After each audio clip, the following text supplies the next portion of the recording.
Hello and welcome to the Majlis Podcast, ready for Pretty Liberties current affairs talk show focusing on Central Asia. I'm Mohammed Tahir, host of the Majlis and Ready for Pretty Liberties media manager here in Washington, D.C. From a neighboring country such as Syria in Iraq to countries in Africa, Eastern Europe, the Caucasus, in Afghanistan, for the past number of years with ups and downs, Turkey has significantly stepped up its footprint beyond its borders.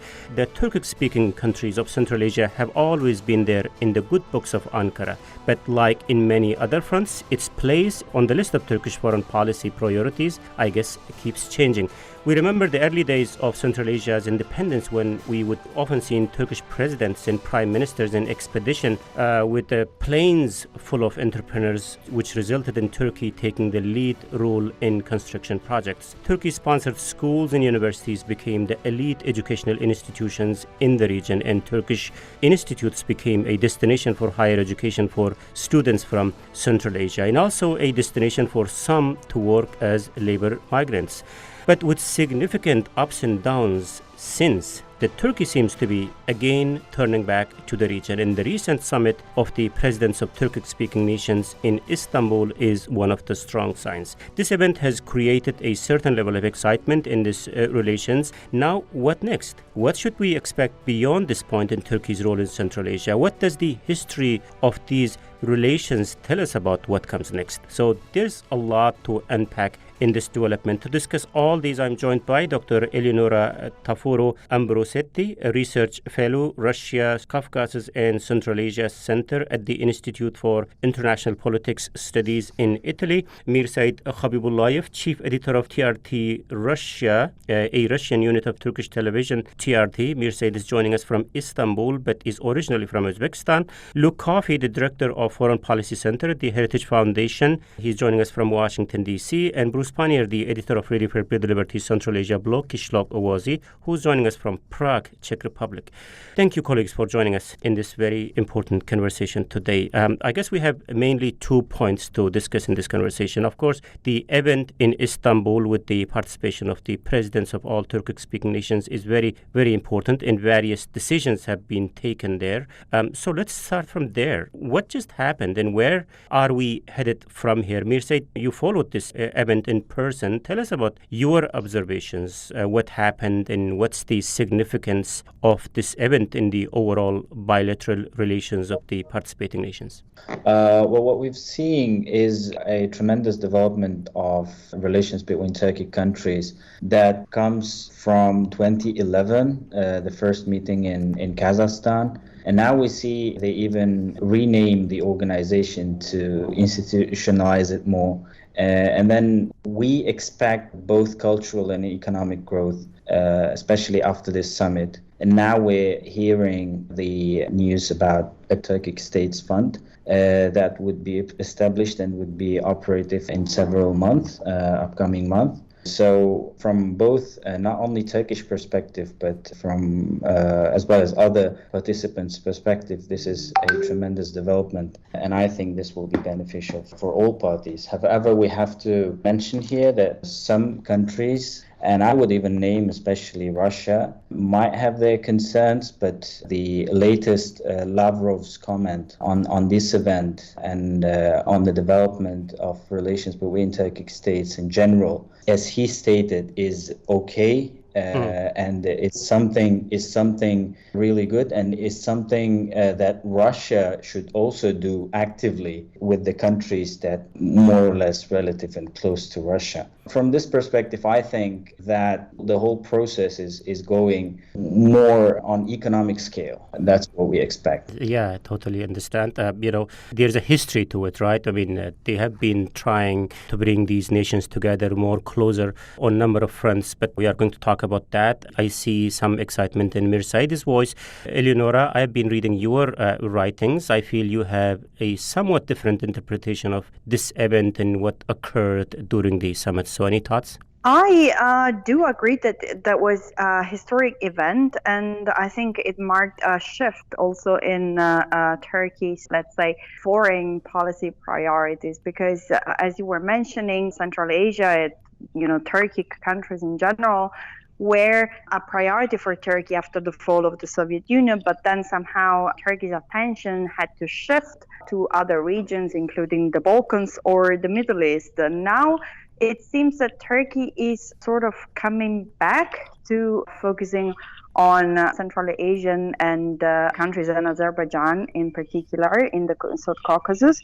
And I believe there were important decisions taken. First of all, the change of name from Turkey Council. Now the organization is called Organization of Turkic States. That's a more formal, I would say, naming, but it's not just the name. It also tells a lot also about the intention of Ankara to build on a common identity that can underline more cooperation. And yes, some important institutions were decided to be created. For example, the Turkic Investment Fund that was mentioned shortly before my speech. So that was this going to be the first financial institution within the Turkic world, and it's going to be active in September 2022. This is something that I think worries a bit, not only Russia, but China as well, because there is a feeling, I think, in Beijing and in Moscow that Turkey is trying to boost its influence, and the way, let's say, Russia and China see it is rather a zero-sum game. They see that this new, or let's say this old, the new Turkic organization is going to step over some of the fields that they cover. In the Central Asian region, Russia is seen as the main security provider, while China is seen as the main economic actor. And now Turkey is trying to, let's say, boost its influence both in the economic and in the security field. So this is somewhat worrying for Beijing and Moscow. Right. Yeah, Moscow, Beijing, perhaps I will add, Iran might be a little bit worried about this. Yeah, then what comes is like U.S., where U.S. stands in this whole discussion. We will talk about the regional views on what is happening, what just happened in Istanbul a little bit later. But before that, yeah, so the excitement in Turkey, I was watching various pan-Turkic commentators, they are talking about lots of things, like, to the extent, it seems to me like a dream now, to the extent that, those nations should have a common currency, those nations should have like a one visa system, like Schengen, things like that. It looks like just a dream to me, but there are certain kind of solid things that have been also agreed upon, like earlier Mir Said was talking about the cultural and economic growth is expected in the joint fund, in partnership with these nations, which is something. So the excitement is clear in Turkey. Bruce, you look into these things from Central Asian perspective. What is the discussion there about what just happened? I think the Central Asians probably consider this an incredibly fortuitous coincidence of events. Nora had mentioned that, they've become way too dependent on China for financial help and probably way too dependent on Russia for security help. And especially, in light of the U.S. and foreign forces withdrawing from Afghanistan, it looked like Central Asia was going to be stranded, between these two giants. So it's welcome news that Turkey, a resurgent Turkey that's looking back towards Central Asia again, is willing to come in and try to create, and has created, a more tighter union with these countries. At the meantime, it gives them another balancing tool when they look at their foreign policies in the future. So, and not just a balancing foreign tool. Like I said, they've kind of, I wouldn't say Western influence is gone, meaning like the U.S. and European Union, but it was never that big to begin with. So really, they've been contending with Moscow and Beijing for a long time. So it's good to have someone like Ankara on their side, and not just for that reason, but because Erdogan himself has already shown that he's willing to confront Putin and willing to confront some of China's policies too, with the Uyghurs, for instance. He hasn't taken the same policy as Pakistan, say. So it gives them a little bit more confidence looking forward to the future that they're going to be able to count on another strong friend should they run into problems in their relations with Russia or in their relations with China. Very interesting. A couple of points there. Let me also bring you in, Luke, here.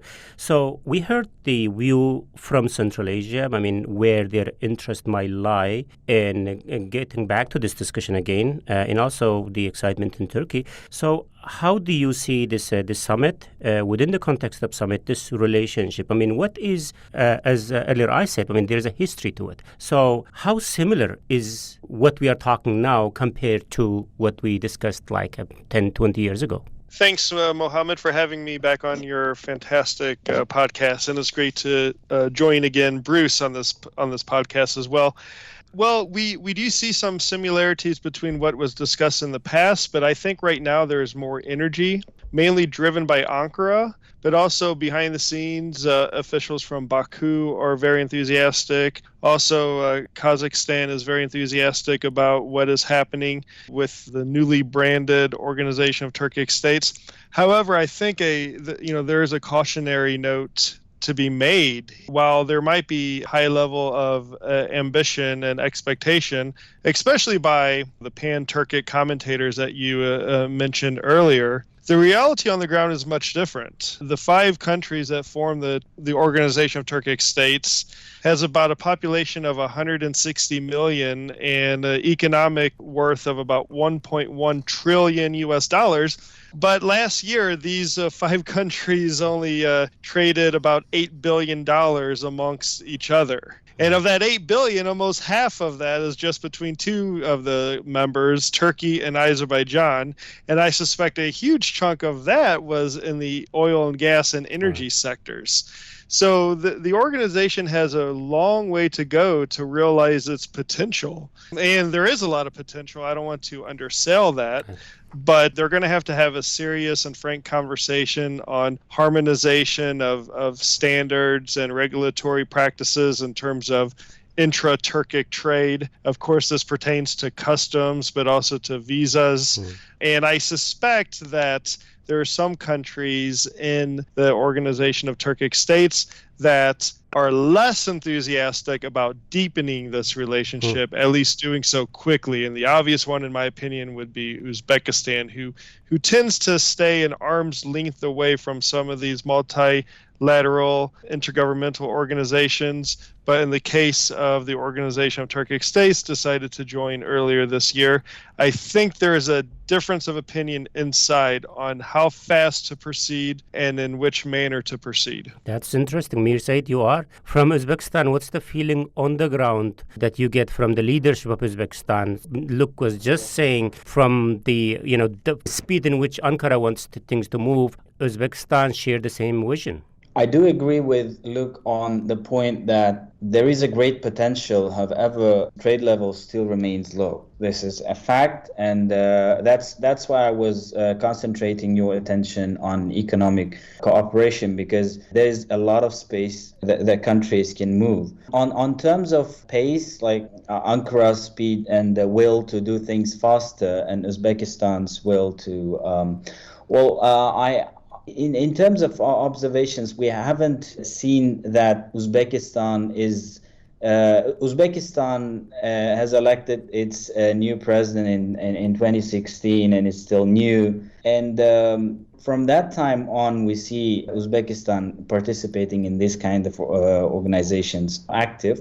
And that's why I wouldn't say they somehow restrain, but I would agree Uzbekistan might be a little low because they're new and they're just getting traction.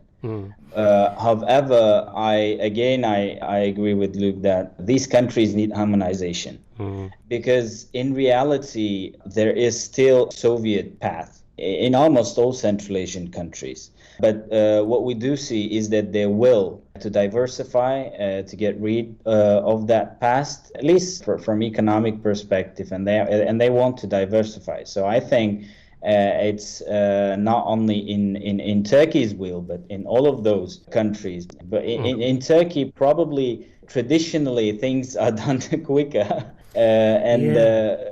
Central Asian countries in general, not only Uzbekistan, but I would even say other countries like Turkmenistan is still observing. Don't even talk about Turkmenistan.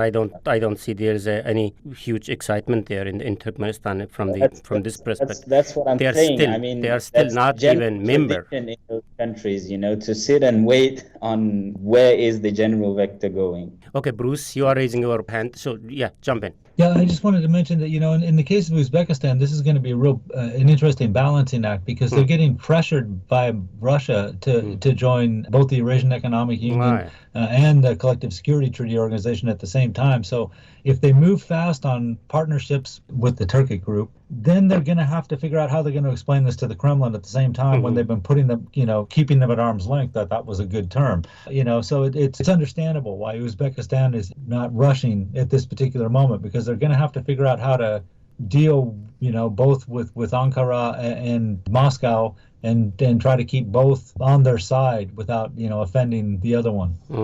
No, I was thinking to come to the kind of original perspective on this a little bit later, but since we already started talking about this, one element is, yes, China is a huge factor. Central Asia's relationship with China has changed a lot compared to what it used to be 25 years ago when Turkey was trying to engage the region. China has its own interests there. Russia definitely always had an interest and will have interest going forward. Iran became a little bit actor over the past decades, for example. U.S. is far away, but it also has interests. Luke, maybe you want to jump in here. Where you see United States in this kind of a discussion in the past, we know by experts talking about kind of United States kind of pushing Turkey to get into the region. Do you see the same things repeating again? Well, unfortunately, I don't really see the U.S. anywhere in this debate. I'm not even sure if vast majority of policymakers in Washington even knew that the recent summit took place in Istanbul. And that's just the sad state of a lot of U.S. foreign policy making right now. But what your logic says, in case when they wake up and see something like that happen, where they will stand. Well, on balance, I think it would be in America's interest to have a robust and healthy organization of Turkic states. In the broader picture on the Eurasian landmass, it will serve as a very useful balancing actor against Russia and China. Now, when you speak to officials from these countries, the OTS countries, they will not admit this. They will say, we're not here to balance anyone, but they may not be there to balance anyone. But the reality is they will be balancing other countries. That's just how geopolitics in the 21st century works. So I think a robust OTS would be very good for the United States, primarily because at the end of the day, the U.S. and Turkey are still allies. Yes, in the recent years, they've had a rocky bilateral relationship, but if you look at the bigger picture, the historical picture, U.S. and Turkey have had strong security and economic relations over the course of almost 7 decades. Hungary, another NATO ally, is an observer. Azerbaijan and Kazakhstan, of course, are becoming increasingly important in terms of energy security for Europe, which is important to the United States. And with the U.S. withdrawal from Afghanistan, countries like Kazakhstan and Uzbekistan are becoming more important. But the problem lies in the fact that the U.S. has shown no initiative or no desire to get more involved with these countries. The C5+1, for example, is nothing more really than a talking shop. We have this terrible tendency in the United States to go from having no relationship at all with a country to then requesting a military base in that country in like a time span of a couple of months. We take a very selfish and inward looking at some of these important relationships. And I would love to see a U.S. policy that acknowledges the potential of the Organization of Turkic States and starts to build a relationship not only with that institution, just engage with this institution, but also with the countries that form this organization and create a foundation on which a deeper U.S. relationship with these countries can be built on into the future. Interesting. We mentioned Europe. Eleonora, you are sitting in the heart of Europe. Is there any opinion expressed about what happened in Istanbul, what might lies ahead in Turkey's engagement with Central Asia, kind of a new level of engagement? what they are looking at if they, at least on the expert community? Yeah, the 2019 updated Central Asia strategy by the EU focuses precisely on regional integration. So formally, the EU welcomes any attempts to foster regional integration, even if those attempts are actually made by other countries. And, Turkey is still a member country and is still considered very pivotal country for the EU. So at a formal level, yes, every attempt to foster regional integration is welcome. But again, we mentioned this new strategy, and I believe that it's not really a useful tool for the EU to increase its influence. It focuses, as I said, on regional integration, on resilience, but also on human rights and democracy, which is not a very appealing narrative for many of the countries in the area. So I believe if we talk about the past and the future of the region, then we see Russia and China, at least in the short term. Those are the countries that matter the most. And since we were talking about Uzbekistan, well, it's important to note that, yes, the trade turnover with other Turkish-speaking countries increased. Over the last 5 years, there was a five-fold increase in trade turnover. But if we look at, the main trade partners, we see China first with 20% of total trade, with Russia following suit. I mean, it's like Russia and China are still the main partners for the country. And again, if we look at the security level, then yes, Uzbekistan has signed a military agreement with Turkey in last year.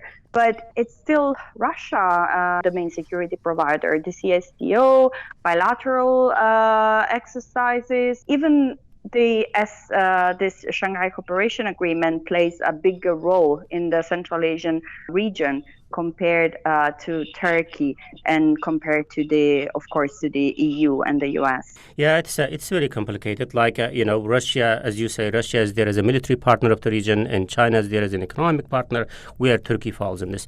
I was thinking we should also talk about, is there any teeth in this conversation? Like earlier, Mirsaid was talking about the cultural and economic growth was expected after this, and the joint funds that is being established or currently under consideration. I mean, let's also talk about these stuff. I mean, where there is any substance to build on in this conversation. I mean, also, again, the history.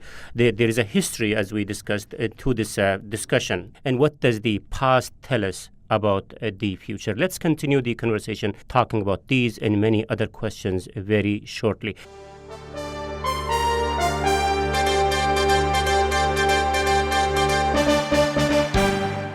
First, let me recap the debate that today on the Majlis Podcast, I'm joined by Dr. Eleonora Taforu, Ambarosity Research Fellow, Russia, Caucasus and Central Asia Center at the Institute of International Political Studies in Italy, Mirsaid Khabibullayev, Chief Editor of TRT Russia, a Russian unit of the Turkish television TRT. Mirsaid is joining us from Istanbul. Luke Coffey, Director of the Foreign Policy Center at the Heritage Foundation, who's joining us from Washington, D.C., and Bruce Pannier, the editor of Radio Free Liberties Central Asia blog, Kishlok Owazi, who is in Prague. I'm Mohammed Tahir, host of the Majlis Podcast and Radio Free Liberties media manager here in Washington, D.C. So it's been an interesting conversation. Also interesting is that the Turkmen president, the president of neutral Turkmenistan, also decided to join the summit this time, although in the observer stats, I'm not sure what the Turkmenistan's future looks like within the allies, as Ashgabat shies away from committing to any alliances. So coming back to the kind of a substance of the discussion on which the future relationship could be built on. Mirsaid, would you help us to understand your earlier comment? You said cultural and economic growth is expected, and that was part of the project that they signed. And I was trying to, in fact, access that document, but the website of the organization was either down or maybe something was wrong with my computer, so I could not really access to what those articles are on which they are planning to build the future of the relationship going forward. So the cultural and economic growth that you are talking about, and the joint fund that they are planning to establish. Tell us about, on the technical terms, what does that really mean, those articles?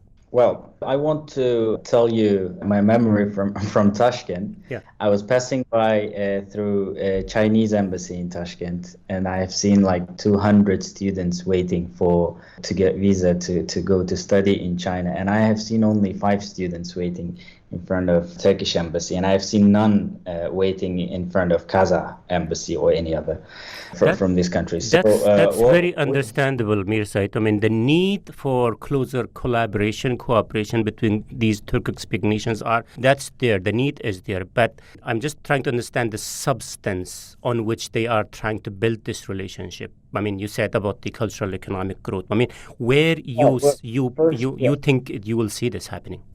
First and foremost, I think these countries speak quite same language, and they have common history. They have common religion, and Uzbekistan, for example, is eager to have lots of tourists and students and visitors to its historical sites. They really want to discuss the history that happened in Samarkand and Bukhara, for example.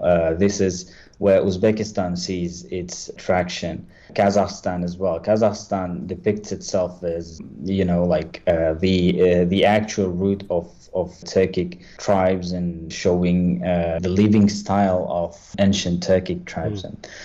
So all of them are trying to get traction, and the cooperation, economic and cultural, especially cultural cooperation. I think we will be seeing it in filming new movies and that kind of stuff. That is going to happen. Probably they'll have a closer cooperation. But in terms of articles, I've experienced the same problem as you in their website. They have key documents, but lack of documents that were signed. In general, I see the common history transforming into new projects. How it's going to look like on reality in terms of touchable, visible objects. Yes, there's a desire. They are also kind of creating the fund for these kind of projects. But as a person, as a visitor from outside to Central Asia or Turkey, where I will see this relationship flourishing, in which ways I will see it? Well, for example, the movie thing, the cooperation in media as well. Like, we are closely cooperating with Azerbaijani medias. We're meeting with them. We're thinking of common projects, for example. So I expect from Turkic organization of Turkic states additional meetings of different sectors of economy, and then funding all sorts of energy and infrastructure projects. And again, it will be visible, it will be touchable. You will see lots of conferences happening in those historical sites. And I even think sometime in the future they will have a university that will be established, and will probably be in one of the Central Asian countries, and will be concentrating on Turkic states cooperation. That's what we can see. But you name it, you dream of it. Like, the cooperation is there, the will is there, and when the funds are there, I think there are places they can cooperate.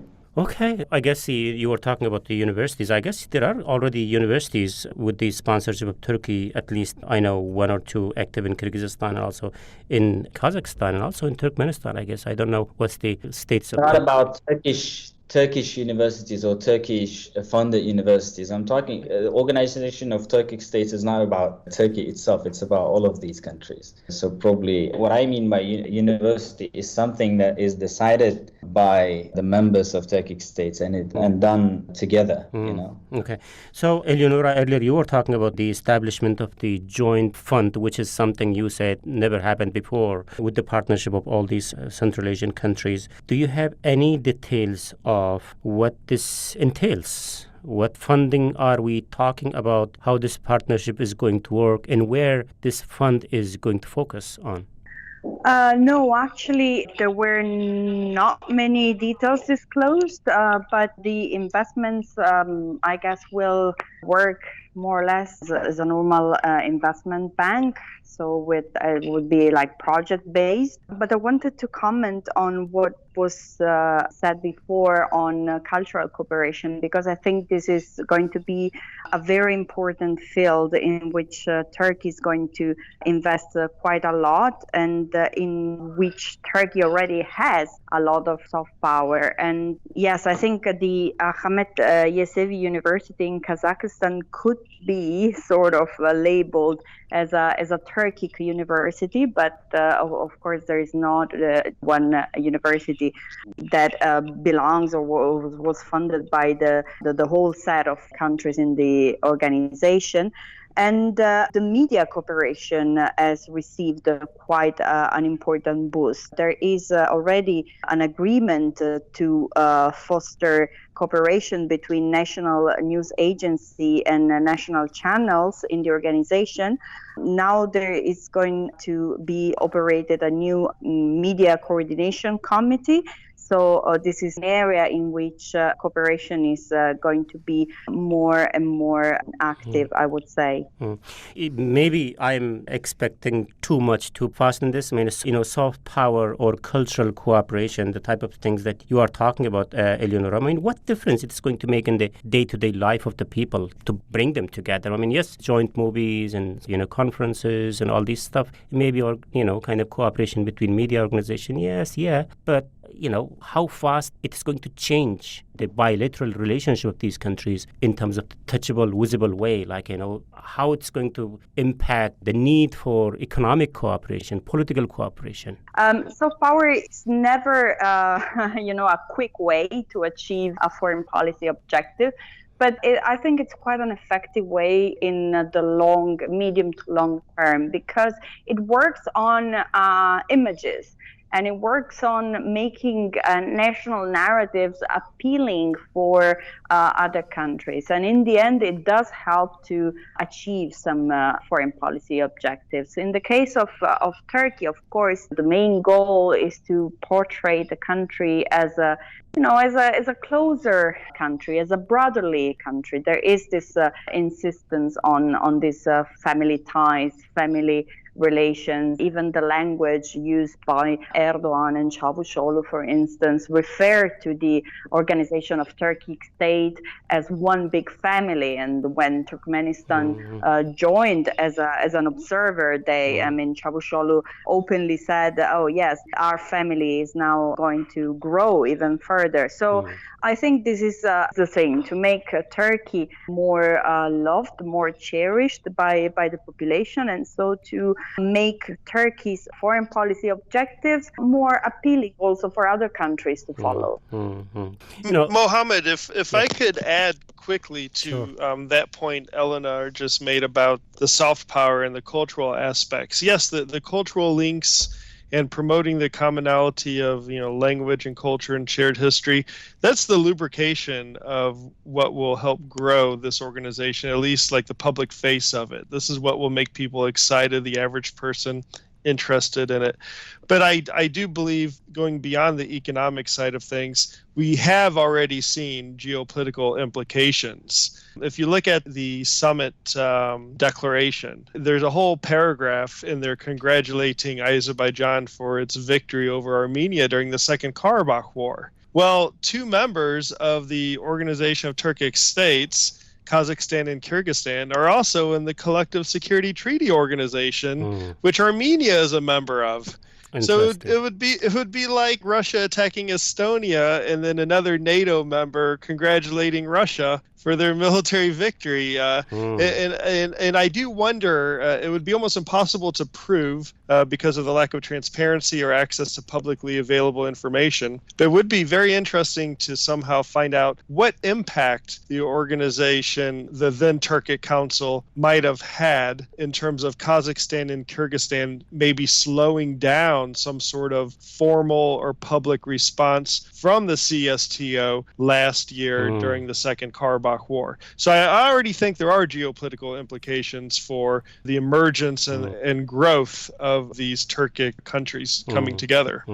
Wow, that's a very two interesting points there, Bruce. That kind of brings me to the part of conversation where I wanted to talk about a little bit in terms of the timing of this development, in terms of timing in which they are again thinking about the brotherly relationship that they should have between each other. And also, Luke brought up the other kind of Karabakh conflict there, especially the way in which the nations responded to it. I mean, when you think of this development, this discussion that we are having today, from the perspective of timing, what comes to your mind? Well, again, like I said, it couldn't be better for whatever such ambitions as Turkey has getting closer to Central Asia, because we did just have the pullout of foreign forces from Afghanistan. So it kind of left the Central Asians back where they were. Well, not even where they were 25 years ago, because then they pretty much just had Russia. But, I think it was probably a little bit of an unpleasant feeling in a lot of the capitals in Central Asia to realize that the U.S. was gone and probably wouldn't have such a footprint in Central Asia for a while to come. And the European Union, while it's been engaged and probably more productively than a lot of U.S. policies in recent years, has never been a major player in Central Asia to this point. So you're stuck with China and Russia. And I think the discussion about the soft power, we really can't overestimate the strength that this is going to have in Central Asia, because all the organizations that we've been talking about, that now we got the OTS, but we've been talking about the Shanghai Cooperation Organization. We also mentioned the CSTO. They all date back to about the same time, right? These are all organizations that were formed in the earlier mid-90s, right? And it took a while for those to catch on also. So that, the Organization of Turkic States has lagged behind a little bit. But I think 5 years down the road, for instance, if you look, I think that if you gave most people in Central Asia the choice of who would you rather have as a partner, Russia, the colonizer, China, the constant fear that's on your doorstep, or Turkey, with whom you have so much in common, that you're probably going to get, most people would probably say we would rather deal with Turkey than the others. And certainly in the early 90s when I was out there, that was the feeling. People really wanted to be a lot closer to Turkey. I think Turkey still has the same problem today that they had then, is the Central Asians were hoping they were going to bankroll them and get things going. And that is not going to happen. But I would like to add two things. What can happen very quickly in near-term future is that, we know that one thing, the Trans-Caspian pipeline has been blocked for a long time, mostly because of Iranian and Russian objections. Well, this is where someone like Erdogan comes in very useful to Turkmenistan. If he's got Tanap built through his territory,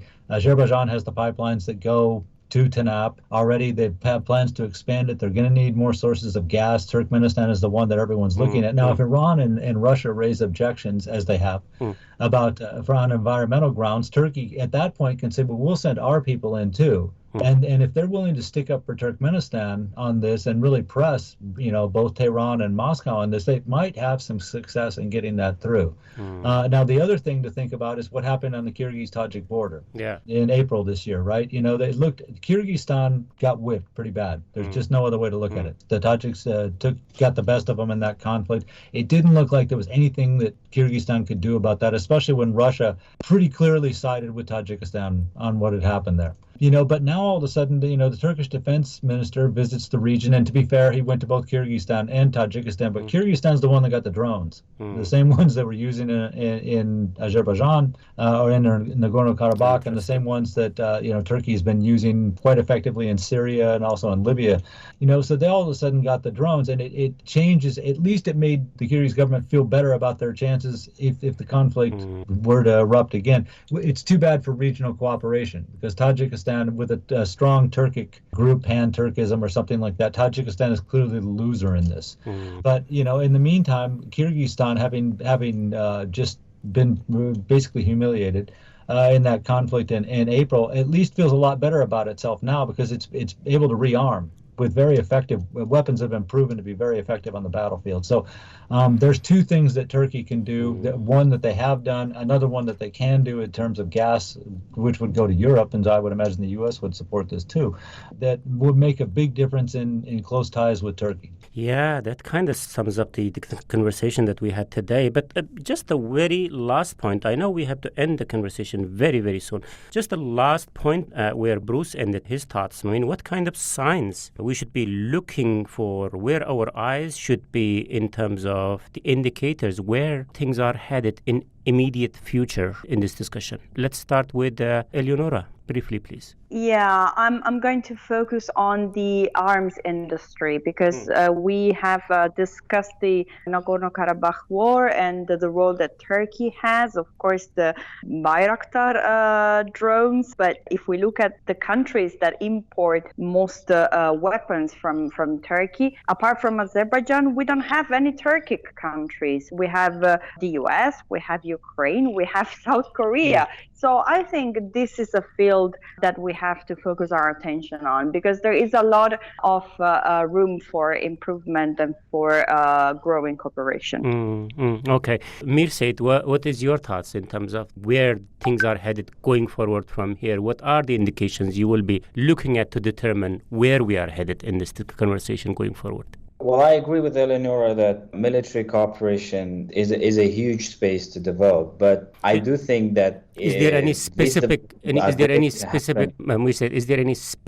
things, articles, touchable things that you will be looking at in the military cooperation that you are talking about? Well, that's what I'm saying. This is going to happen out of OTS. That's what I see, because none of the member states of OTS want to have inconvenient conversations with Russia. That's my belief. And I think all of the military cooperation will go bilateral and will avoid OTS. And OTS in immediate future, it will remain economic and cultural, even in the midterm. That's my expectations. And whatever will happen in military will happen bilateral. Okay. So, Luke, and then Bruce, the same question. Yeah, I completely agree with that. I think there's little appetite to make the Organization of Turkic States into a security organization. I think it would actually push some of its current members away, and all of that stuff will be done on a bilateral basis, or maybe in some cases a multilateral basis. For me, what I am going to be looking at in the coming years is this an organization that's going to focus on expanding membership and growing and adding more observers and becoming more bureaucratic? Or is it an organization that's going to remain tightly knitted together, achieving real tangible benefits and economic activity, boosting trade, and that sort of thing? So, organizations, they have a tendency to keep growing and growing and growing without delivering many results. So I'll be keeping an eye on either an expanding membership or a deepening of the integration of the existing members. Okay. Bruce, where you will be looking at? To see if Ankara makes any policy statements on Central Asia's relations with either Russia or China, but I'm thinking more specifically China. Now, we know that Kyrgyzstan, I hate to pick on them, I'm not really picking on them, but they're just a good example for this. They have a huge debt to China. I was always thinking that in the case of several of the Central Asian states, that what they were doing when they took loans from China is they were banking on the fact that we could do the same thing that Russia's done, which is to forgive some of the debt.